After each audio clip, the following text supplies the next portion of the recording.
लोकसभा चुनाव 2024 का बिगुल बज चुका है और ये अपने पूरे चरम पर भी है। अगर हम चौथे चरण की बात करें तो चौथे चरण में 13 मई को कानपुर में मतदान होना है, लेकिन 18 अप्रैल से इसकी नामांकन प्रक्रिया शुरू हो गई। सबसे पहले भारतीय जनता पार्टी के अकबरपुर लोकसभा सीट के प्रत्याशी देवेंद्र सिंह भोले ने अपना नामांकन दाखिल कराया।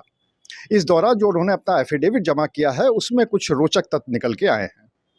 सबसे पहली बात तो ये निकल के आई है कि देवेंद्र सिंह भोले की पिछले 5 वित्तीय वर्षों में आय कम हो गई है, उनकी जो इनकम है वो कम हो गई है। अगर इनकम टैक्स डिटेल की बात करें तो 18-19 के आयकर रिटर्न में जहां उनकी इनकम तकरीबन 12 लाख कुछ हज़ार के आसपास थी, वही धीरे धीरे कम होते होते 22-23 में 9.5 लाख के आसपास ही रह गई।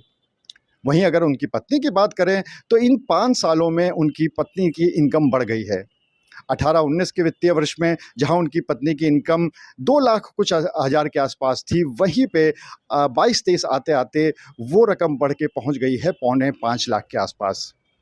अगर हम हाथ में नकदी की बात करें तो हाथ में नकदी भी भोले के पास कम है। उनके पास 2,11,000 के आसपास की नकदी है, तो वहीं उनकी पत्नी के हाथ में 2,18,000 के आसपास है।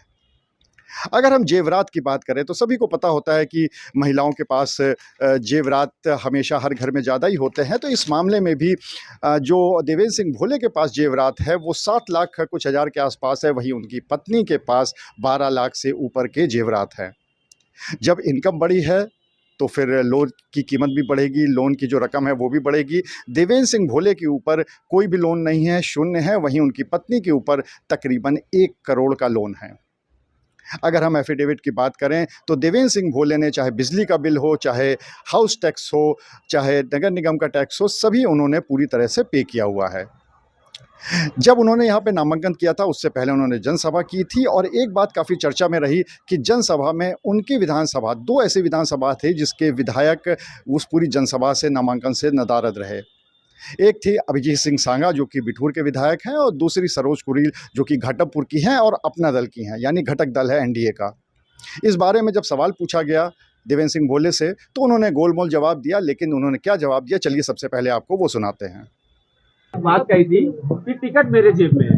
ऐसे में सोशल मीडिया पे एक चीज वायरल हुई कि आपके प्रतिद्वंदी हैं जो आपके ही पार्टी के विधायक हैं, वो लगातार आपका विरोध कर रहे थे।